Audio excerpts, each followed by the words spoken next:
पिछले एक साल पहले जो गैर शरण का सत्र चला था, उसमें भी मुन्ना सिंह चौहान ने बंगाली समाज के लिए अकथ्य भाषा का प्रयोग किया था और उसमें उन्होंने ये कहा था कि ये लोग बाहर से आके बस गए और बस करके यहाँ पर जाति प्रमाण पत्र और ये मांग रहे हैं। अब के फिर विधानसभा में फिर से इन्होंने जो है अप्रत्यक्ष रूप से घुमा फिरा के फिर वही बात दोहराया है और ये कहा है कि कहीं बाहर से आके बस गए और उसके बाद जाति प्रमाण पत्र मांग रहे हैं। तो इस बात की हम घोर निंदा करते हैं और मुन्ना सिंह चौहान बार बार ऐसा कर रहा है और इस तरीके से उन्होंने पहले एक साल पहले का और एक साल बाद ये बरसी मना रहे हैं। हम लोग पुतला जला करके बरसी मना करके विरोध कर रहे हैं। और दूसरी बात ये है, मुन्ना सिंह चौहान लगातार इस प्रकार बंगाली समाज को टारगेट करके अकथ्य भाषा का प्रयोग कर रही है और उसके बाद हम इस बात को हम बर्दाश्त नहीं करेंगे।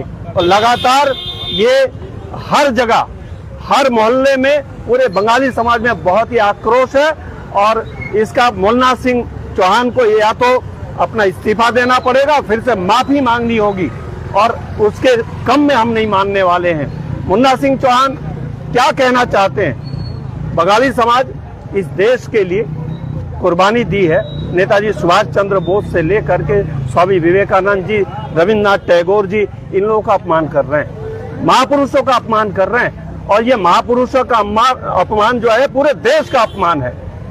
भारत की सभ्यता, भारत के नागरिक हैं, उनको हक है, रोटी कपड़ा और मकान पूरा हक है। और यहाँ तो 50 साल 60 साल से पहले से यहाँ पर हम लोग बसे हुए हैं। इंदिरा गांधी जी ने हम लोगों को यहाँ पर बसाया था और तभी इनको जमीन, बिजनेस आदि दे करके अलॉटमेंट कराया गया है। और ये मांग अब से नहीं, 50 साल पहले से ये मांग लगातार हम लोग कर रहे हैं, बंगाली समाज के लोग कर रहे हैं और जगह जगह जंतर मंतर में भी हम लोगों ने मांग उठाया है। जबकि जैसा कि तिलकराज बेड़ जी ने भी सदन में उठाया, उस बात की हम प्रशंसा करते हैं। और साथ में जो अटल बिहारी वाजपेयी जी ने उन्होंने कहा था कि बंगाली समाज को 90 दिन के भीतर जो है अनुसूचित जाति का दर्जा देंगे, लेकिन उसको देना तो दूर की बात, अब ये हम लोग को अपमानित कर रहे हैं। असल में जो है मुन्ना सिंह चौहान का एक ही टारगेट है, पहाड़ और मैदान को अलग करना चाहते हैं, मतलब बंटवारा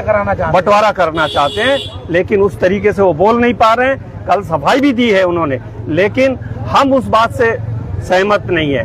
वो लगातार इस बात को अपने वोट बैंक के चक्कर में बंगाली समाज और अन्य समाज को भी टारगेट कर रहे हैं, कि ये लोग बाहर से आके बसे हुए हैं उत्तराखंड में, इन्होंने आकर के इन्होंने घेर लिया है, उनका यही कहना है।